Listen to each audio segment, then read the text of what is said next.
Gente, bom dia. Começando a entrada aí do pessoal, o pessoal já começando a se acomodar. Segunda-feira, aqui dia 27 de abril, né? Mais um dia dessa nossa quarentena, mais um dia desse novo estilo de vida, de adaptação que a gente está passando.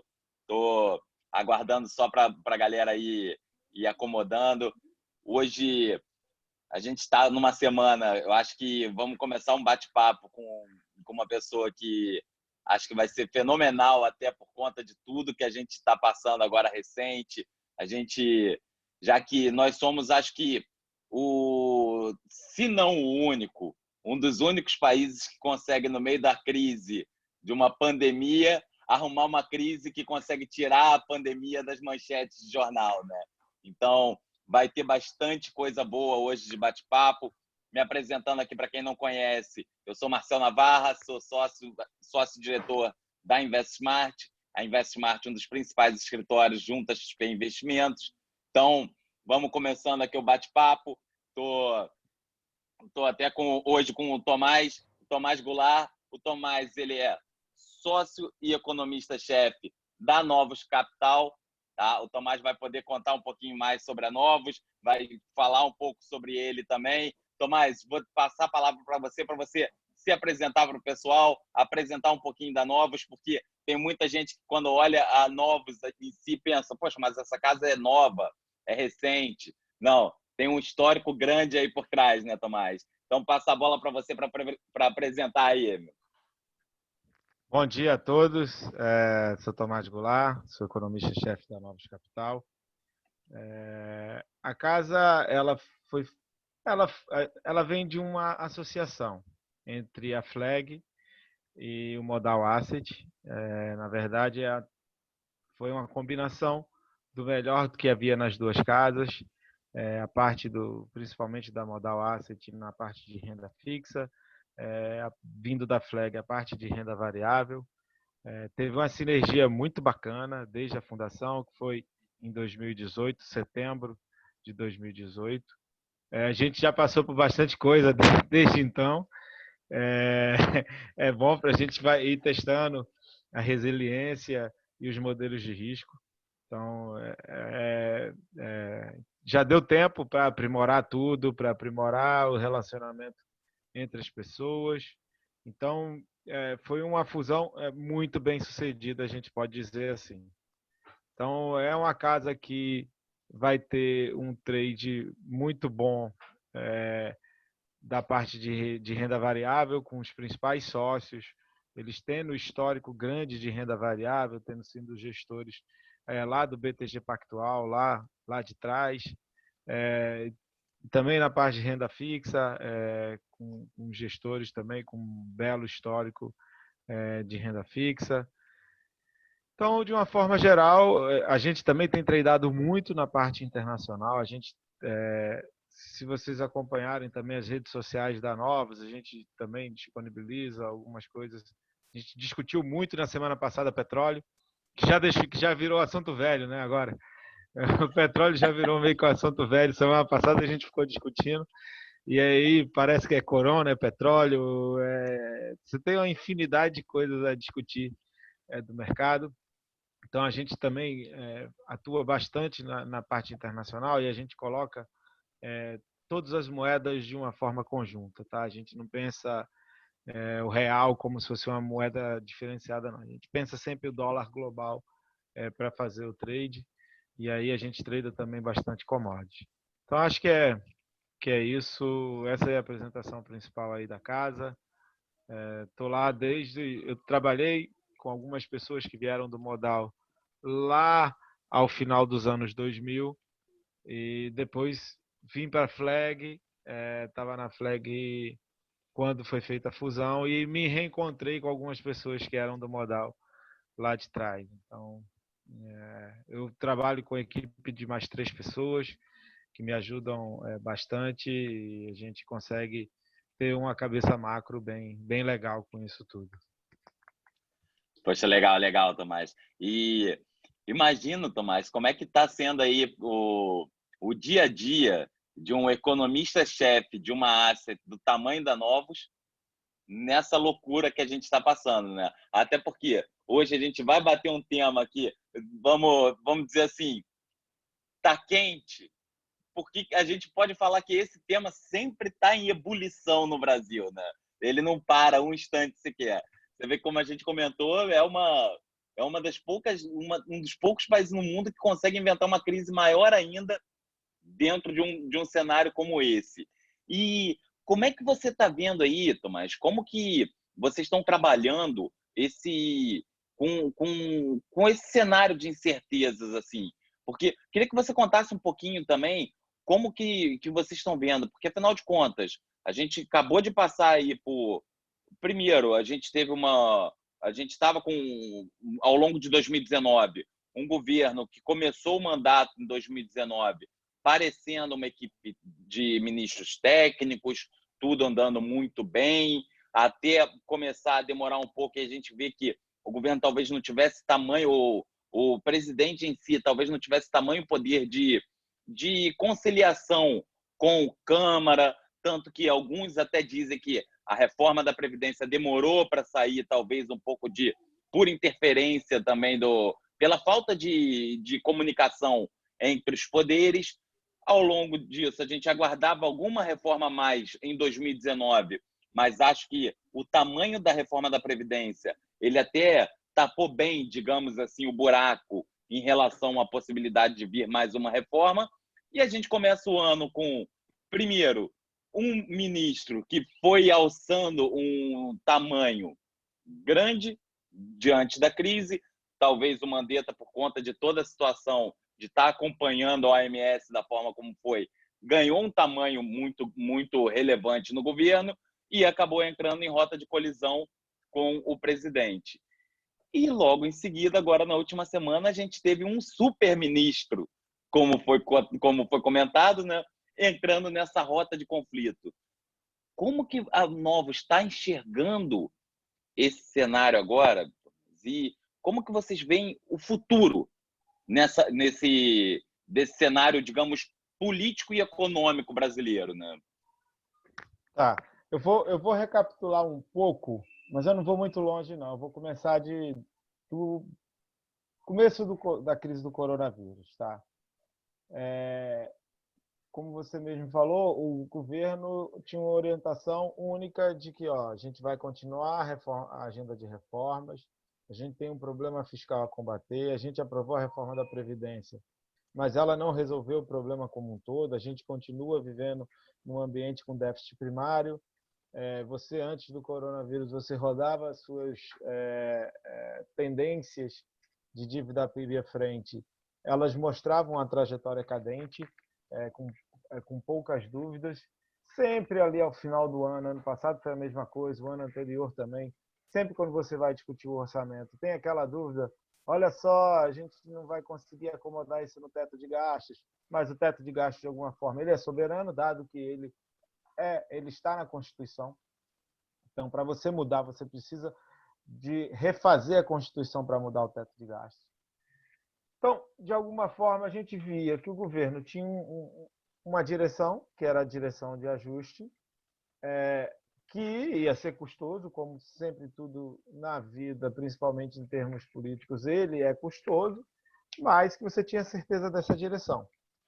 Teve o coronavírus. Qual foi o problema principal do coronavírus? É porque você paralisou a atividade econômica, não só no Brasil, mas no mundo inteiro, por um período de tempo que ainda é indefinido, no nosso caso, no caso brasileiro. Você já vê a maioria das outras economias, você já está começando o processo de saída. No Brasil, como a gente... É tudo um ciclo, né? A gente entrou 2 semanas depois deles no ciclo, talvez a gente precise... Semana passada o Dória já deu algumas orientações, mas a gente só começa a sair também depois que o ciclo da doença acontece. Então, você vai ter uma perda em termos de atividade econômica. O governo, na saída, demorou um pouco, né? Ele demorou um pouco, ainda falou: não, a gente vai manter o ajuste fiscal, até que eles mandaram o decreto de calamidade e falaram: esquece ajuste fiscal esse ano, a gente não vai ter PIB e a gente precisa salvar, dar renda para as pessoas e salvar algumas empresas. Isso daí é totalmente entendível, tá? Isso daí, nesse momento de calamidade, graças a Deus, a gente fez uma reforma da Previdência ano passado, que nos possibilitou fazer essas medidas nesse momento sem ter um custo maior. Ao mesmo momento, a gente viu a Câmara mandando alguns recados, né? Você teve a questão do BPC. O BPC, ela não é uma coisa transitória, seria uma coisa permanente, e ela colocaria em dúvida a viabilidade do teto de gastos, que é nossa grande âncora fiscal para frente. A nossa âncora fiscal deixou de ser uma meta de superávit, que sempre foi. Ela passou a ser o teto de gastos desde 2016 e tem funcionado muito bem. É só você olhar o que aconteceu com os juros da economia e você fala, não, os juros da economia eles estão mais tranquilos porque você tem confiança de que o regime fiscal à frente ele vai ser bem conduzido. Mesmo com a trajetória com a dívida PIB subindo, dado que você ainda não transformou o seu déficit primário em superávit.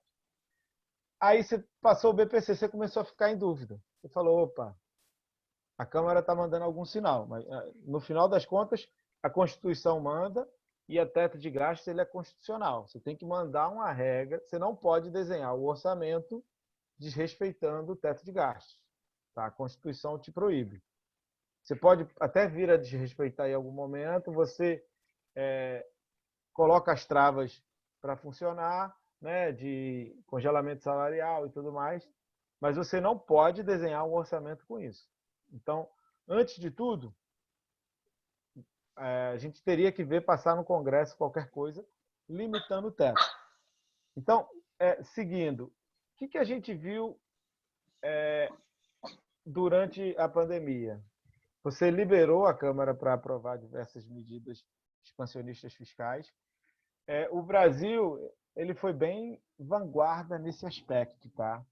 A gente, obviamente, não fez a mesma coisa que os países europeus e que os Estados Unidos, que têm uma capacidade muito maior de fazer uma política fiscal expansionista quando necessário.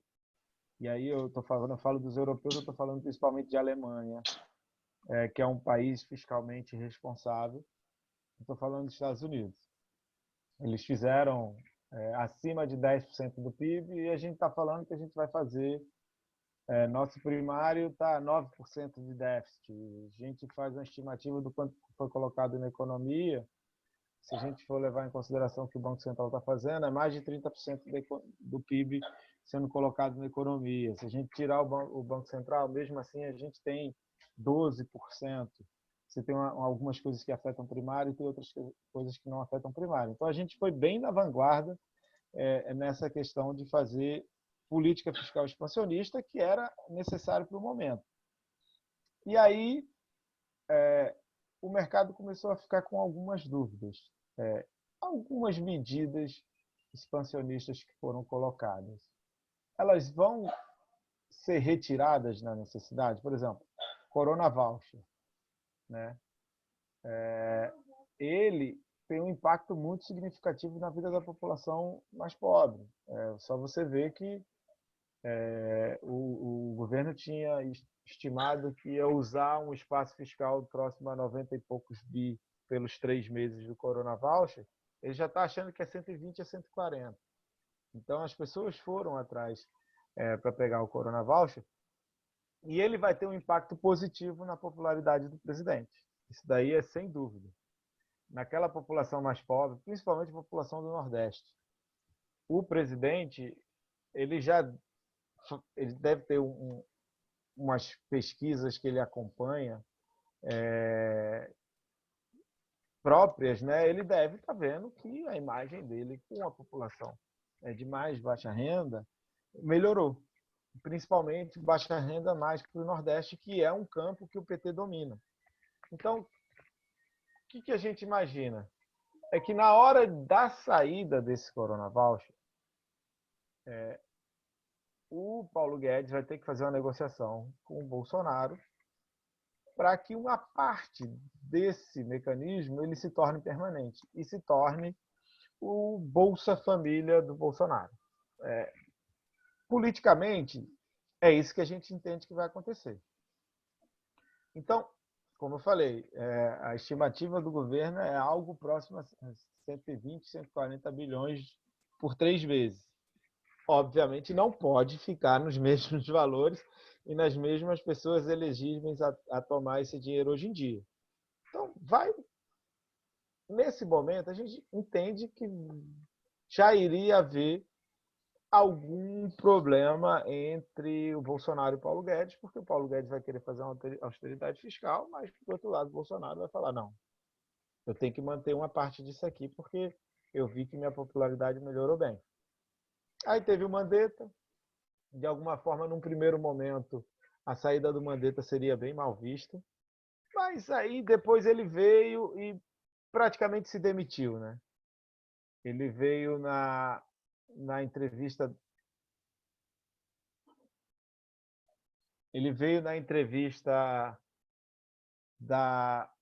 do Fantástico. Está todo mundo me ouvindo? Só para eu ter uma certeza. Oi, estou ouvindo. Está ouvindo, tá. Ele veio na entrevista do Fantástico e meio que se demitiu, né? Estou ouvindo. Tá ótimo. O Mandetta meio que se demitiu e foi aceitável. Não teve problema a saída do Mandetta. Ele seria negativo se fosse no primeiro momento. Mas depois acomodou, o ministro que entrou no lugar dele foi visto com bons olhos. O que teve depois foi essa questão. O Bolsonaro, nesse mesmo momento, ele começa a chamar as lideranças do Congresso para conversar. Dado que ele viu que na votação dos estados e municípios, o quórum que foi colocado contra o governo foi um quórum de 350.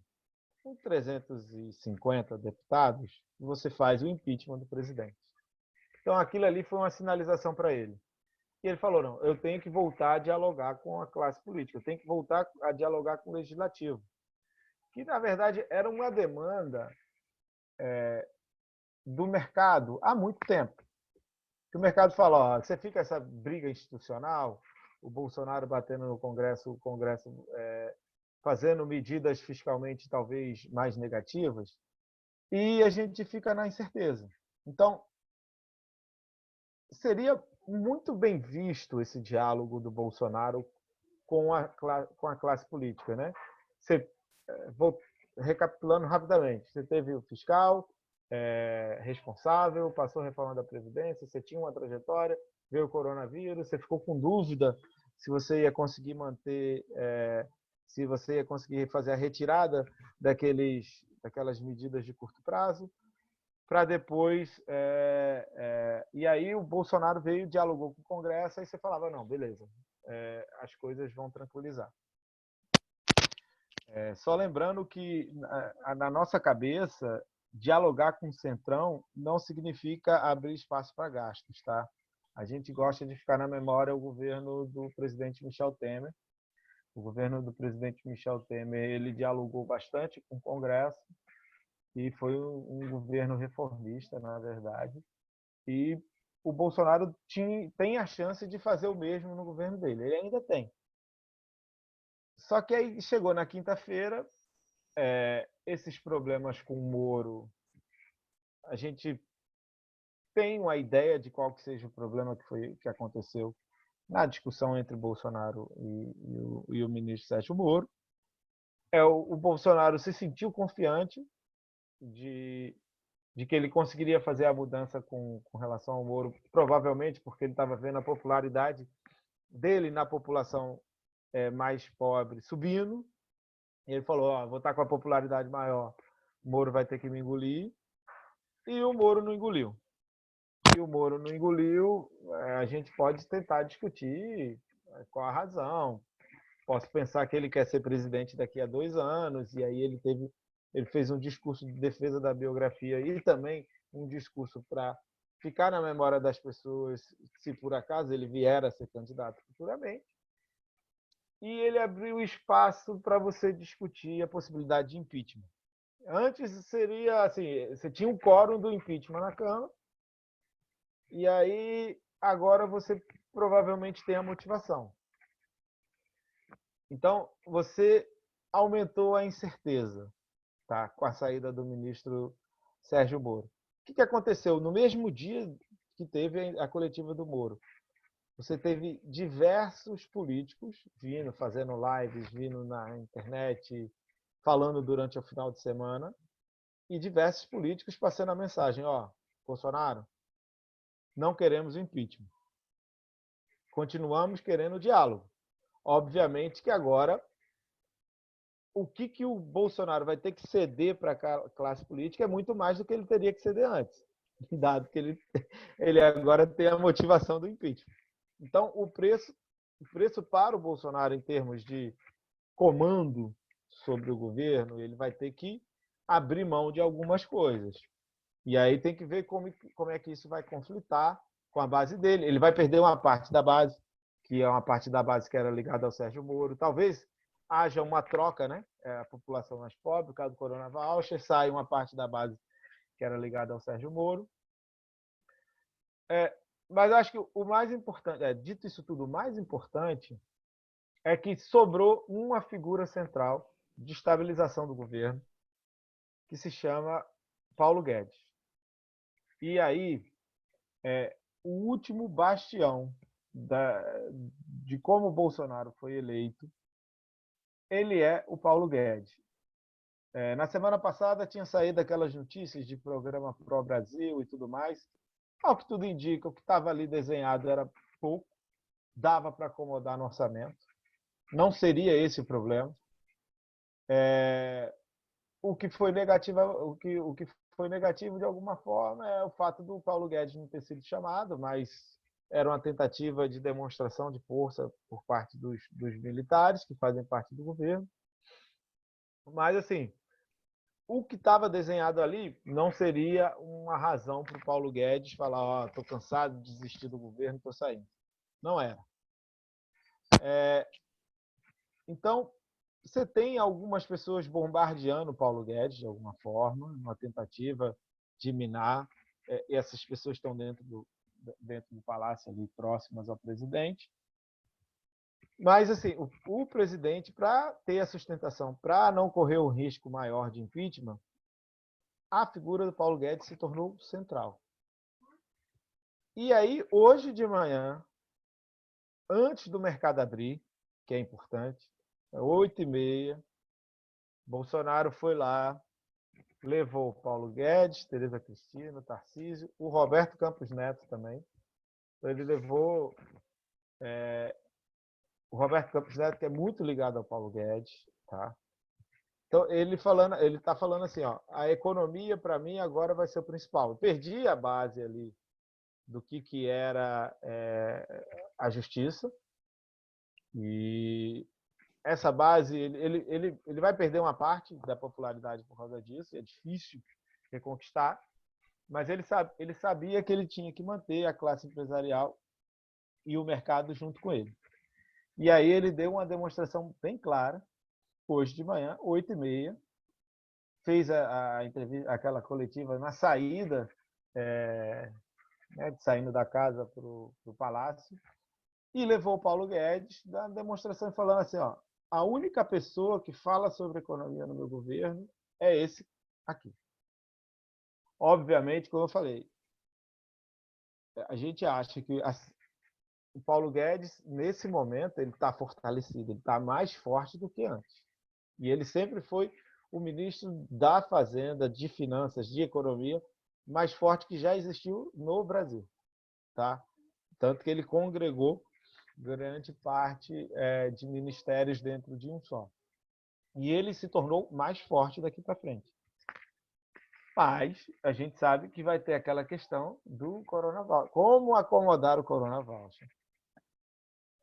Porque o Bolsonaro, politicamente, eu, se estivesse na cadeira dele, eu ia falar, não quero saber. Eu tenho que arranje um espaço no orçamento para acomodar isso aí, porque ele já deve estar vendo que a popularidade dele entre as pessoas que receberam isso está aumentando.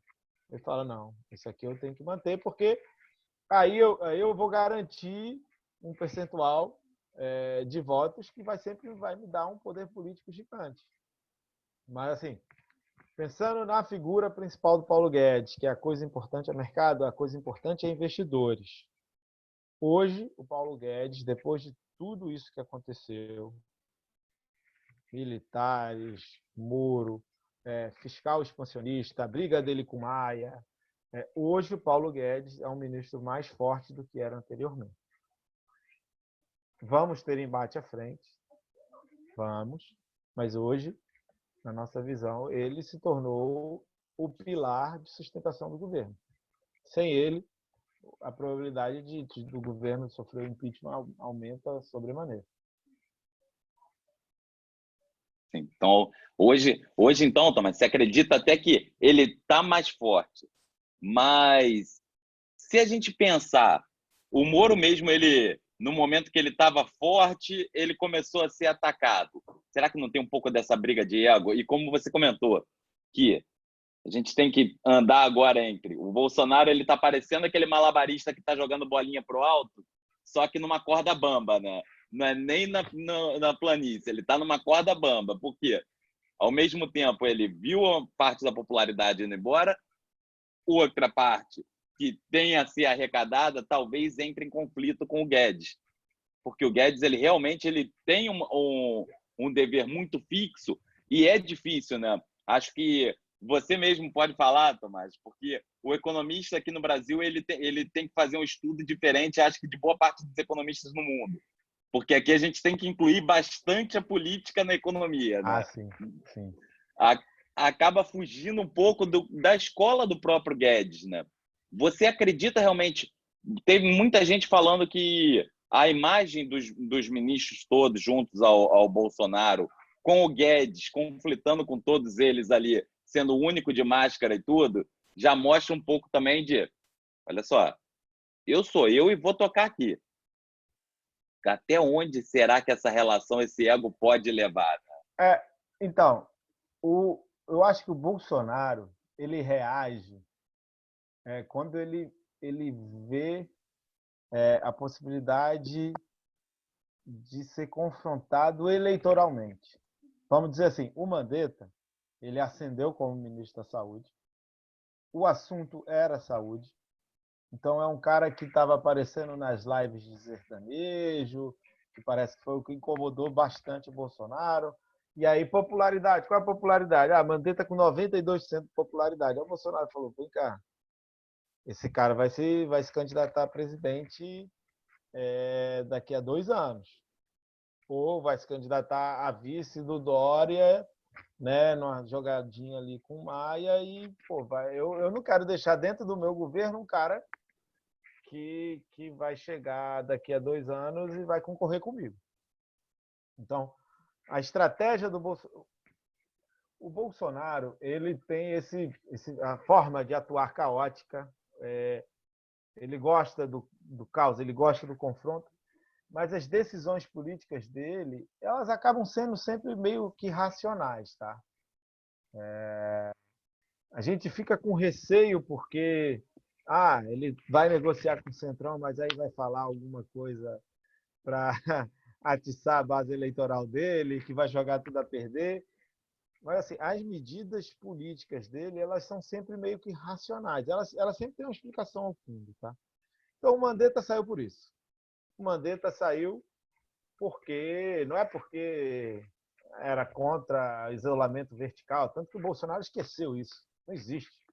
Não era esse o problema. O problema é que era o cara que estava se cacifando eleitoralmente, o cara é um político de formação, de um partido que estava dando mostras claras de que ia apoiar um outro candidato na próxima eleição e, aí falou, peraí, eu vou deixar esse cara no governo, vai chegar daqui a 6 meses, ele vai estar com a popularidade ainda mais alta e eu vou estar aqui botando o inimigo para deitar junto comigo. Foi essa estratégia e ele forçou o cara até o cara se demitir. Tá.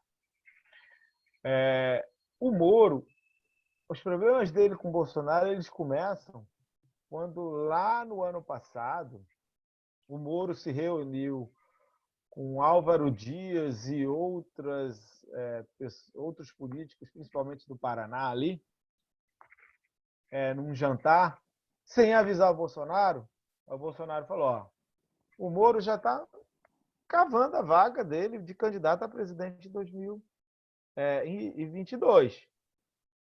Aí foi quando ele fez a primeira ameaça de demitir o Valeixo da Polícia Federal. E aí voltou atrás. Então ele já estava incomodado. E você via que a todo momento ele ficava dando demonstrações de que eu que mando, eu sou o presidente e tal. E o Moro sempre baixava a cabeça. Por que o Moro baixava a cabeça?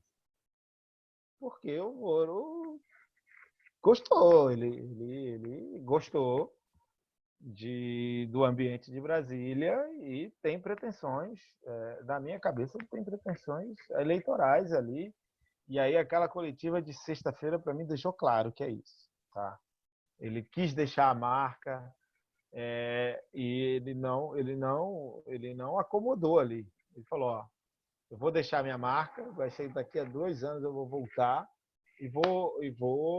eu sei que o Bolsonaro, uma parte da vitória do Bolsonaro se deve ao fato dele ter colado com o meu nome, colado com a Lava Jato, mas o nome da Lava Jato sou eu. Então eu tenho que defender meu legado. E eu vou usar esse legado depois.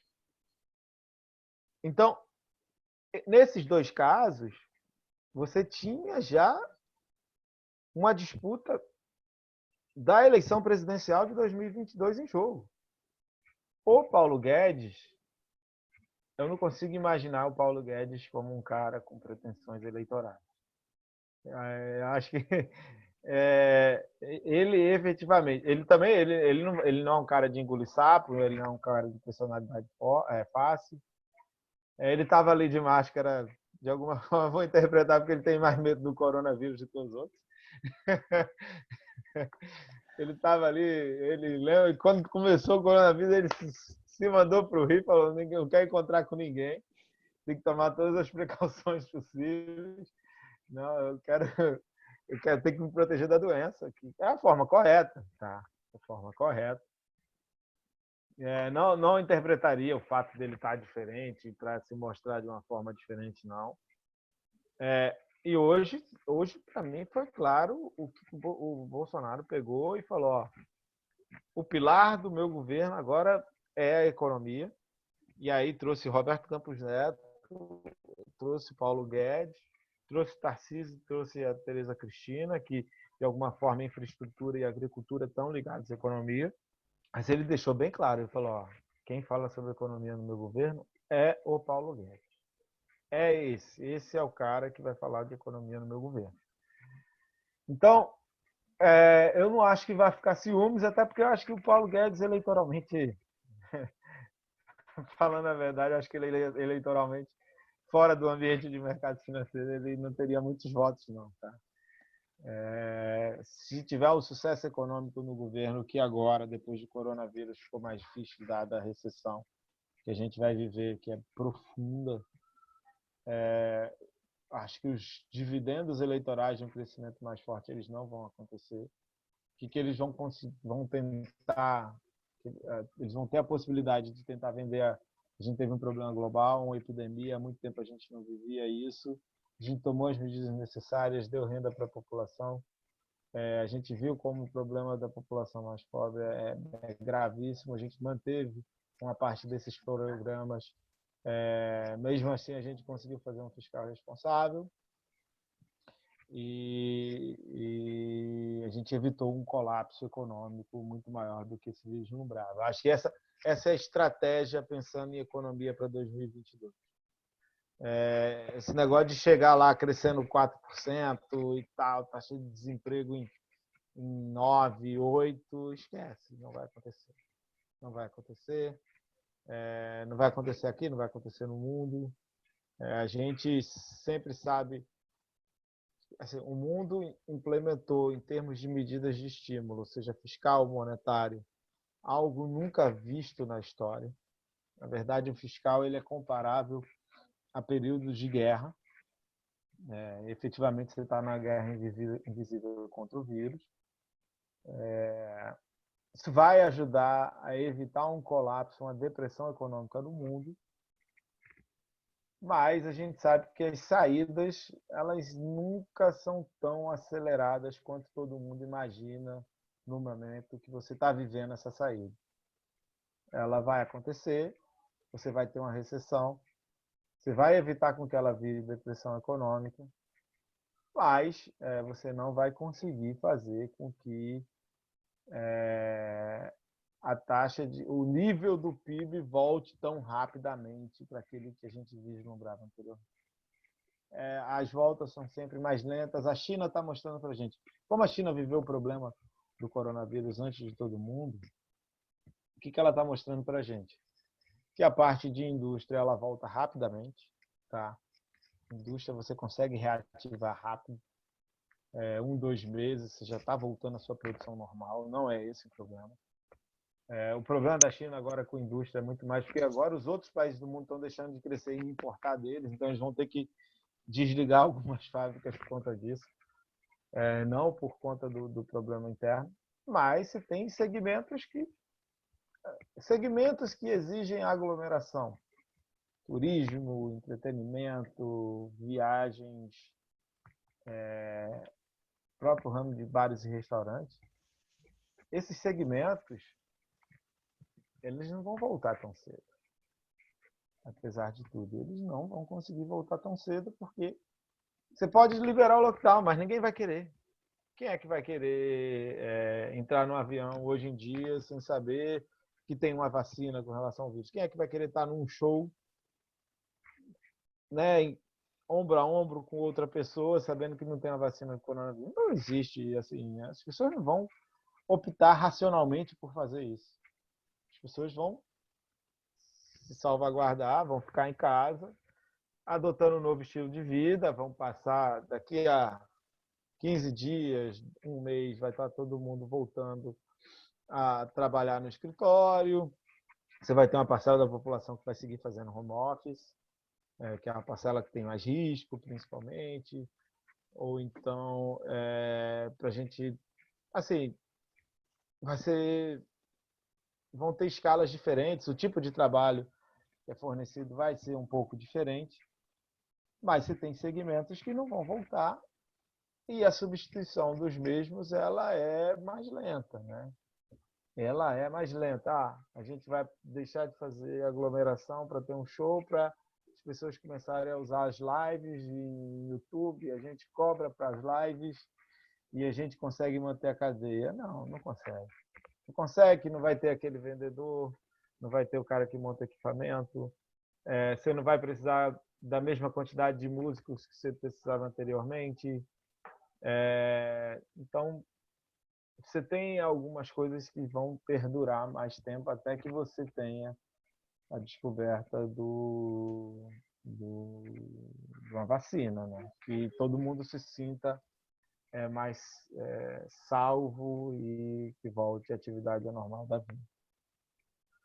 E isso deve levar um tempinho ainda, né, Tomás? Com certeza.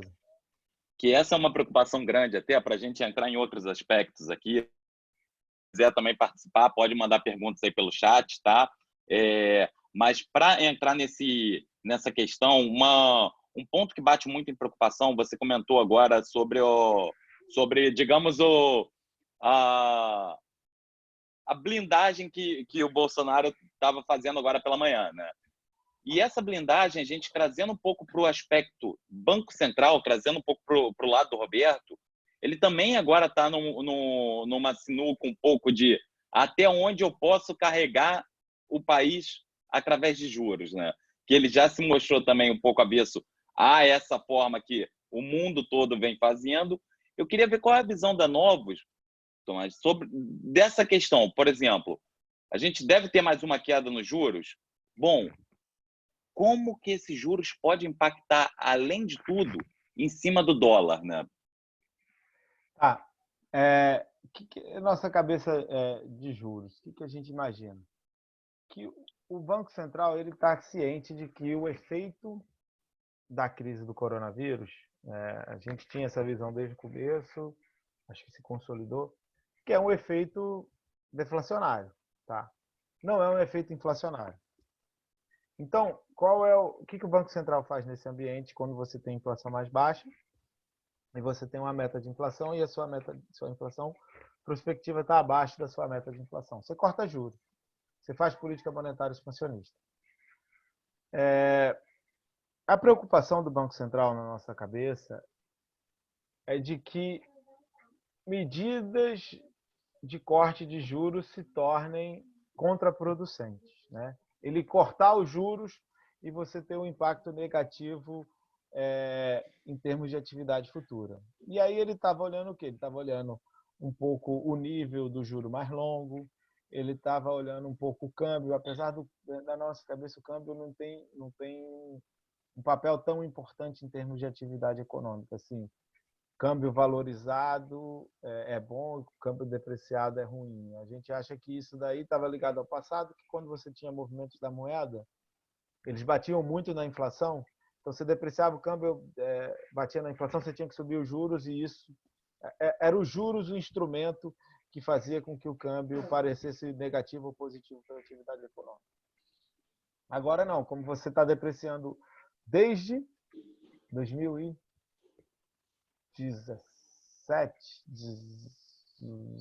do Joesley daí, você tem um movimento continuado de depreciação cambial e movimentos baixistas dos juros, na verdade é os juros mais baixos que está gerando esse movimento.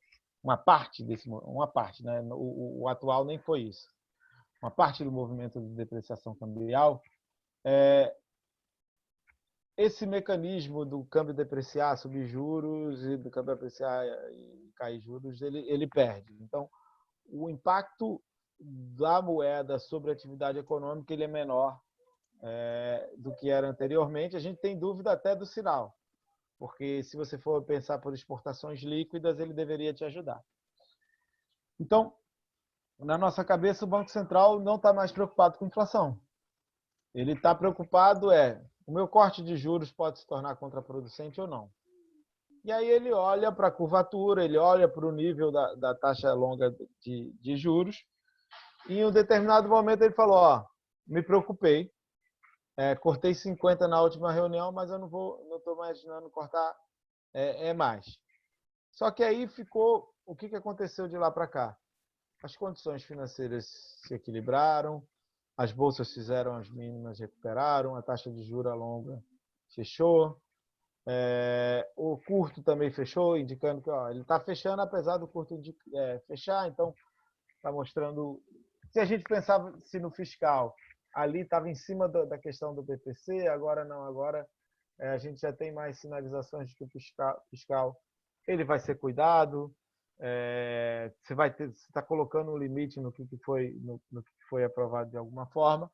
E o político, até quinta-feira, tinha dado também alguma melhora, o Bolsonaro voltando a negociar com a classe política e tudo mais. Na sexta-feira deu uma piora. Os diretores do Banco Central e o Roberto Campos Neto, na semana passada, eles tinham vindo a público para falar, se a gente tem espaço para cortar juros, né, a gente vai cortar juros. Tá? Se there's a gap, you go for it. Né? Se tem um espaço, você vai. Era essa a mensagem. Então, na nossa cabeça, a gente falou, não, beleza, pelo menos 75, 100 bips eles vão cortar. Aí teve problema político. O que a gente está imaginando hoje em dia? Continua uma direção de inflação para baixo. Então, o Banco Central ele continua vendo espaço para cortar juros. O movimento, desde quando você teve o princípio do coronavírus, que o câmbio subiu substancialmente, ele não é derivado da política monetária. Tá? Tanto que a taxa de juros lá fora caiu muito mais do que a taxa de juros aqui. Então, se a gente pensar em diferencial de juros, até melhorou, era para a moeda apreciar. Foi por uma liquidação de ativos emergentes e agora a última foi porque você teve um problema político. A dúvida é, o Banco Central cortar juros intensifica isso? Na nossa cabeça, não.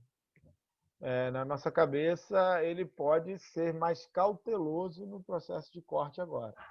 E aí, ao invés de cortar 75, a gente estava imaginando, ele corta 50 para depois seguir cortando. E ele vai testando. O Banco Central vai testar. Ele vai testando até o momento que esse corte de juros, porventura, vire um corte de juros contraproducente, que leve a condições financeiras piores e a gente tenha menos crescimento à frente do que mais crescimento à frente, que é o objetivo. Eu posso responder algumas perguntas que entraram aqui ou você faz a pergunta? O que é melhor? Claro, claro, não, pode pegar também, Tomás. Eu já ia puxar elas aqui agora, né? Mas já pode aproveitar o gancho, então, e já pegá-las aí. Tá. Com relação ao cenário fiscal entre 2020 e 2022, a gente tem na cabeça que o mercado botou uma probabilidade não desprezível, tá? Ela ainda não é majoritária, mas é uma probabilidade não desprezível de que o teto de gastos não seja cumprido, tá? De alguma forma, essa é a preocupação, que é a gente perder a nossa âncora fiscal, né? É o que faz com que permite com que a gente viva um ambiente de juros mais baixo. A gente está mais pessimista no curto prazo. A gente acha que o PIB está mais para a banda de -5, -6 do que outra coisa. O primário vai estar mais para a banda do -10 do que qualquer outra coisa. E a dívida PIB vai estar mais para 86, 87, 88 do que para mais baixo. Uma alta não desprezível no montante de dívida sobre PIB. A gente tem uma preocupação na discussão do Corona Voucher, se vai ter ou não como é que vai ficar esse embate, mas a demonstração e a necessidade de ter o Paulo Guedes no governo para evitar com que o Bolsonaro saia, deveria fazer com que fosse tentada uma acomodação de tornar permanente o Corona Voucher dentro do teto de gastos. E aí também saiu uma notícia aí ao longo do final de semana que eles iam tentar tirar os investimentos do teto de gastos, o que seria ruim também, e aí a equipe econômica toda já anunciou que sairia. Eu acho que isso tudo é plantado, você tem gente dentro do governo querendo fazer isso, mas eles estão se perdendo ao longo do tempo e o que o Bolsonaro tem que fazer é continuar dando sinal de que o Guedes é um cara, o segundo cara mais importante do governo depois dele. Então, eu acho que essa tem que ser a sinalização. A gente está mais pessimista no curto prazo, mas com relação à frente, a gente não acha que o teto de gastos ainda vai ser perdido. Vai ser uma batalha dura, mas a gente acha que a racionalidade econômica e fiscal ela vai prevalecer. Com relação ao petróleo também, eu vou usar o nosso especialista, Ricardo Kazan, falando de petróleo. Ele que semana passada falou bastante. O que está acontecendo no petróleo é uma questão de demanda, né? Não é de oferta, não é os países produtores tentando cortar a produção de petróleo. Você não tem demanda, você não está tendo viagens ao longo do mundo, as pessoas não estão usando carro mais para sair de casa. Então, a demanda por petróleo despencou. Você tinha um problema ali técnico de um petróleo curto, de muita gente comprada, e aí você foi se desfazer, e aí você teve a bizarrice do petróleo curto fortemente negativo, com uma coisa que você nunca tinha visto na vida. Você pagava porque você não tinha como armazenar aquilo ali, né? Teve muito especulador que comprar petróleo e aí acabar com um barril de petróleo na mão que não tinha racionalidade econômica. E como o demandante de petróleo final, que é a refinaria, né, que vai refinar para vender para o consumidor final, que vai refinar para vender para a empresa aérea, ele não ia comprar, o cara ficou sem comprador e aí eu entrego o meu petróleo a qualquer preço, e o negócio foi ficando mais negativo. Tudo vai depender do que é crescimento econômico à frente. obviamente que os Estados Unidos eles deixaram de ser um país consumidor de petróleo para virar um país produtor de petróleo. O que eu digo com isso? Que antigamente, quando o preço do petróleo caía, significava mais renda disponível da população americana, e aí isso era positivo para o crescimento. Sempre foi. E de 2013, 2014 para cá, com a inovação do shale oil lá americano, os Estados Unidos eles começaram a rivalizar com a Rússia e com a Arábia Saudita em termos de produção total, né? E o produtor de shale, ele é um cara que demanda muito crédito. Então, o mercado de crédito americano ele está cheio de empresas de shale. A esses preços de petróleo, essas empresas quebraram. Essas empresas quebrando, elas não têm como pagar. E elas não pagando, você gera um problema de crédito. Tá? O Fed já viu isso, atuou. O próprio presidente Donald Trump, na semana passada, veio falando, se for preciso fazer o bailout dessas empresas, eu vou fazer. Tá? Vou acomodar aqui dentro do orçamento do Tesouro, porque o que não pode acontecer é esses caras quebrarem e eu tenho um problema de crédito agora no meio da pandemia. Então, de alguma forma, diminuiu esse risco de quebradeira, né? Que seria o pior que poderia acontecer para a economia americana. Você vai ter uma diminuição da produção generalizada globalmente. Todo mundo vai reduzir, porque você tem que encontrar demanda. Mas quem vai ditar muito disso é o que vai acontecer com a demanda. Os países vão sair do lockdown agora. A gente vai ter uma segunda onda da doença. Se tiver uma segunda onda da doença, aí o petróleo vai continuar baixo, você vai voltar a ter os problemas de risco de crédito. Aí você pega, por exemplo, o México. O México era sempre um comparativo com o Brasil, né? Olhando principalmente moeda.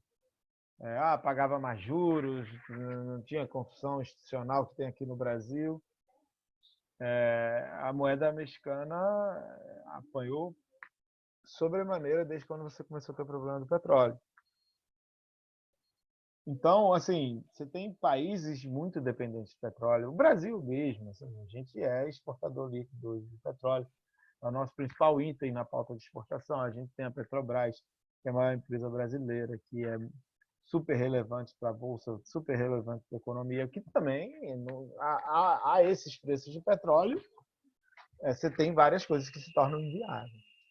Então, de uma forma geral, tudo vai depender da demanda, tudo vai depender da saída dos lockdowns e tudo vai depender se a gente vai ter uma segunda onda da doença ou não. O que a gente olha, tá? Lá na empresa? A gente está olhando China, porque foi que teve a primeira onda. E há um mês atrás a gente tinha muito mais medo da segunda onda do que tem agora. A gente vai ficar sempre alerta. As coisas não vão voltar ao normal, como a gente discutiu, algumas atividades não vão voltar ao normal.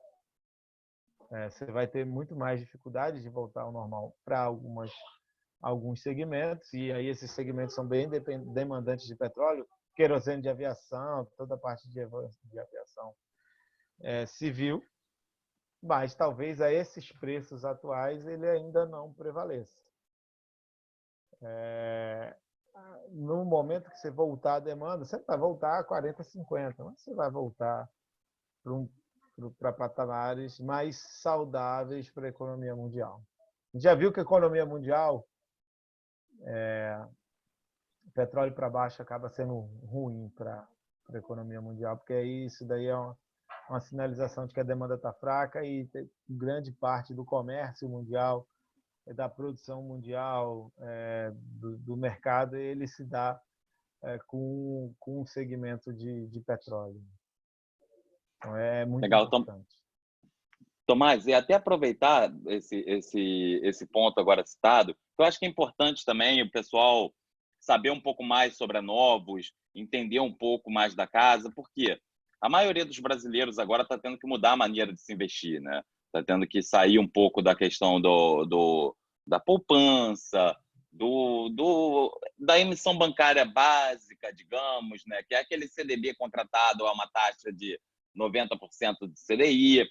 tudo, porque a gente está caminhando para esse cenário de provavelmente, como você comentou até, como expectativa da Novos, de ter mais uma redução. A gente está trabalhando aí com o cenário da pessoa receber menos de 3% ao ano, talvez. Então, com base nisso, eu acho legal entender um pouco, gente, que a Novos também tem sua classe de ativos de multimercado, sua classe de ativos de ações, e assim como um macroeconômico também, né, Tomás? Então, como é que está partindo a alocação da Novos nesse momento? Vocês têm sentido mais atração na parte de ações? Vocês acham que faz sentido a pessoa acelerar nisso agora? Ou não, a gente está aproveitando esse momento para aproveitar preço em renda fixa? Como que está sendo lá, Tomás? Assim, o primeiro mercado a andar, na crise eu não estou falando de Brasil não, tá? Globalmente. Foi o mercado de renda fixa porque é a proteção. Todo mundo foi para os bondes fecharam, né? Os subiram de preço, né? Falando. As bolsas recuaram bastante. No Brasil, a parte de renda fixa andou, mas andou bem menos do que lá fora.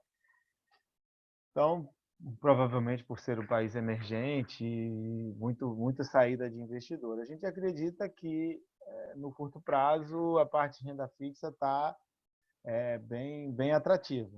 A gente segue com a alocação achando que a parte de renda variável, as bolsas do mundo como um todo, elas fizeram um fundo e aí estão no processo de recuperação. E aí, como eu falei, é uma questão de demanda, né?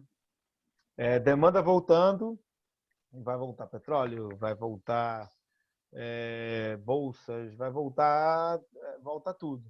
Então, está olhando a saída dos processos de lockdown. Então, a gente pensa em Europa, pensa nos Estados Unidos, de alguma forma, o coronavírus foi controlado desses dois países, apesar de uma quantidade inimaginável de óbitos, mas, ao que tudo indica, a gente vai sair dos processos de lockdown e as atividades econômicas vão começando a se normalizar. Nesse sentido, a gente acha que as bolsas também são bem atrativas. Então, a gente tem alternado nisso, captando o movimento de fechamento de taxa de juros e captando o movimento de alta das bolsas. E aí vai, ao longo do dia, vai medindo qual a melhor forma que a gente faz a alocação. Mas a gente está bem confiante de que, de alguma forma, o mundo conseguiu controlar a doença. A gente vai ter um processo de saída do lockdown.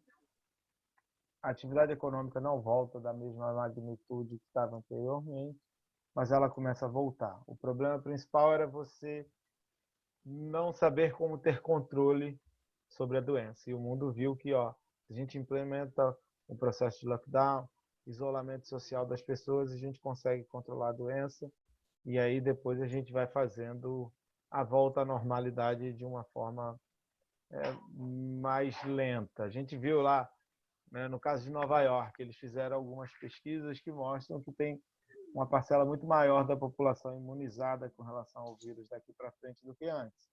Não vai ser o suficiente para todo mundo falar, não, tudo voltou ao normal, vamos fazer grandes aglomerações, né, que a gente estava comentando, né, alguns segmentos vão se perder.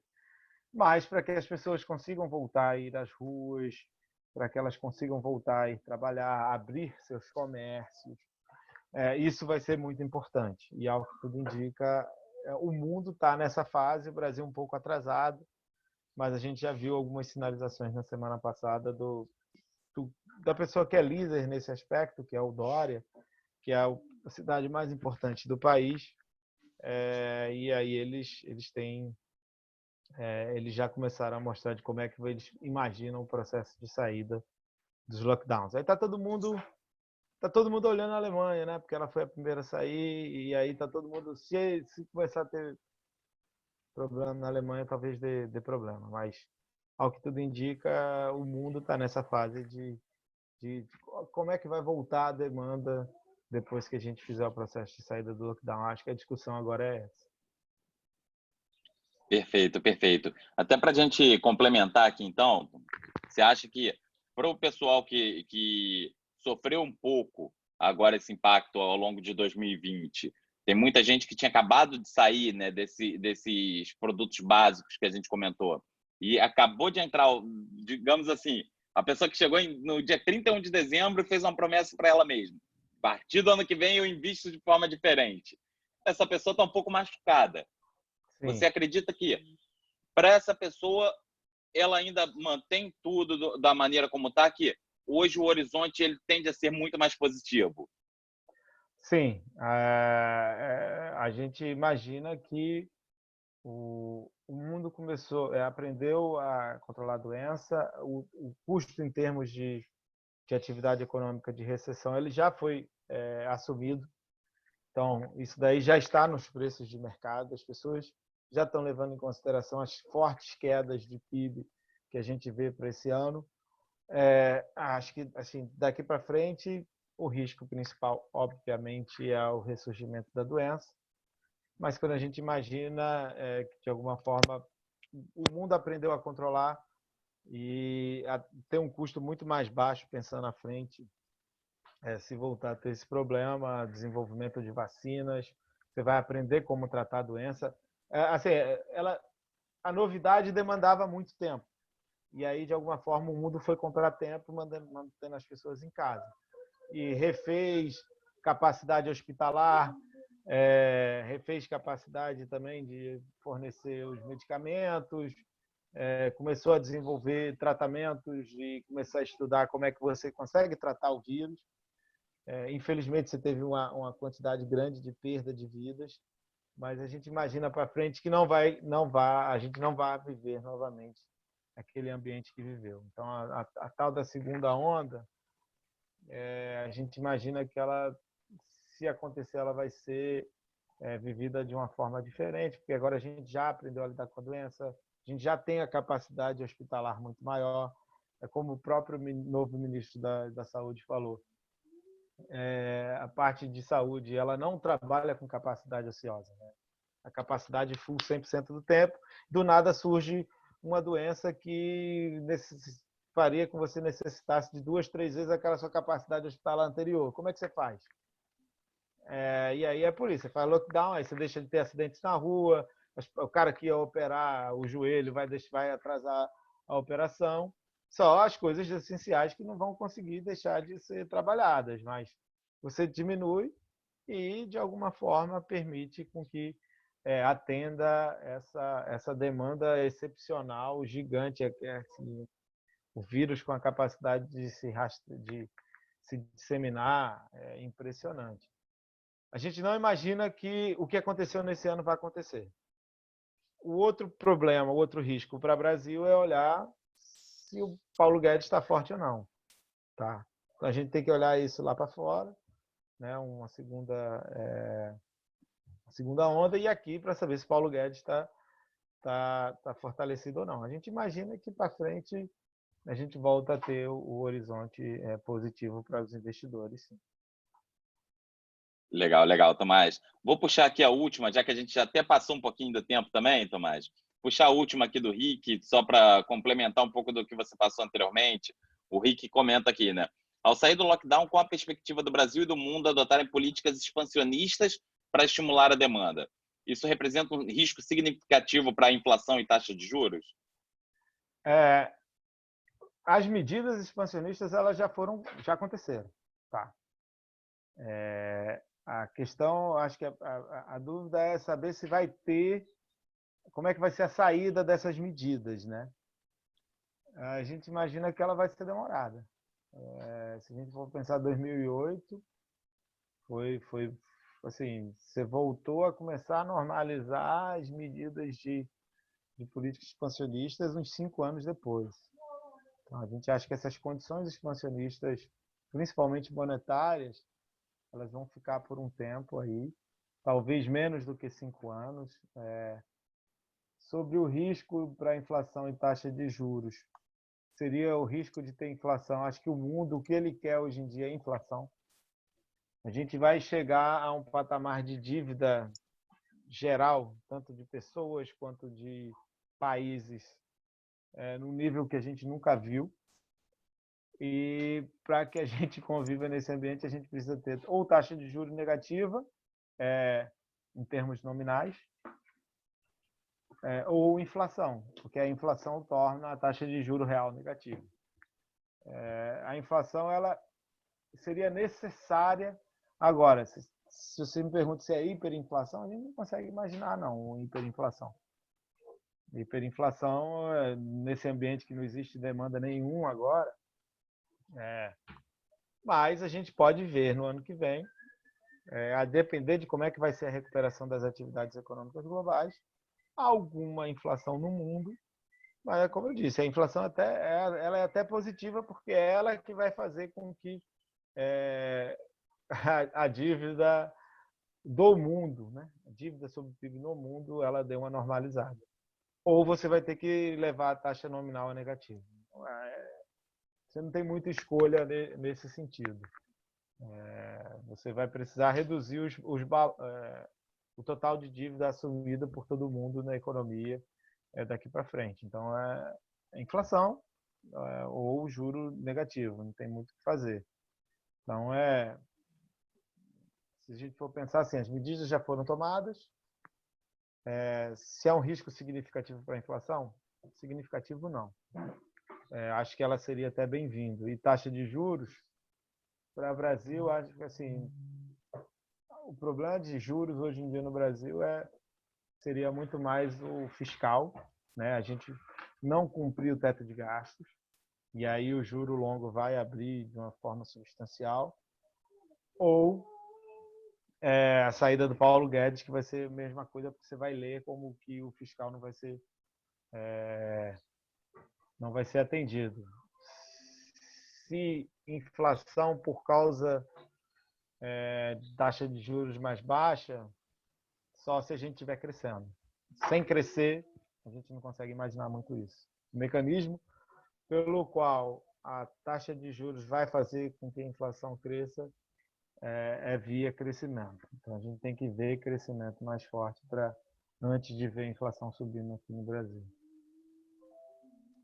Legal, Tomás. Tomás, vou abrir um espaço aqui para você. Poxa, obrigado aí pela presença, né? Vou abrir um espaço para você dar o último recado aí, ser o último recado da Novos, para o pessoal que está nos acompanhando aí, passar um pouco da mensagem da casa também, então. Tá ótimo. Acho que a principal mensagem hoje em dia continua seguindo: fica em casa. A gente está conseguindo, de alguma forma, evitar o cenário de crescimento muito exponencial, significativo da doença.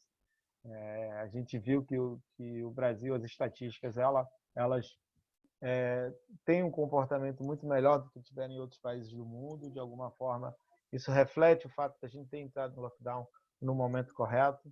A gente tem que tentar, de todas as formas, evitar com que a doença futuramente volte a ser um problema. É muito pior a gente sair do lockdown e ter que voltar do que sair de uma forma organizada.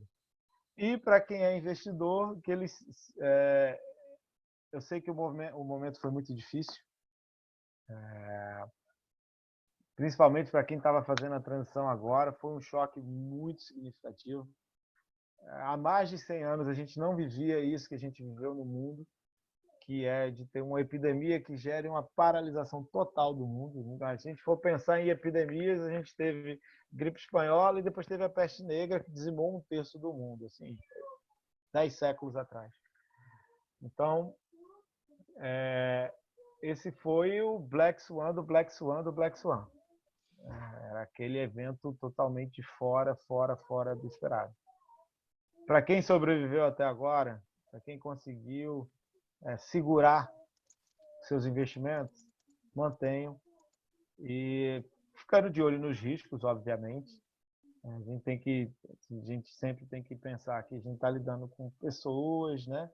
A gente depende muito da decisão do governo e aí você tem toda a instabilidade política, mas a gente segue confiante de que o cenário para frente vai ser positivo. Legal, Tomás. Olha, mais uma vez, muito obrigado pela presença, pelo bate-papo. Acho que o pessoal curtiu bastante aí também.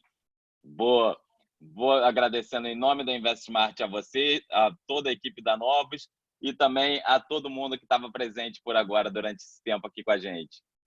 Gente, uma boa tarde a todos também, boa semana e fique em casa, né? Isso aí. Tchau. Grande abraço.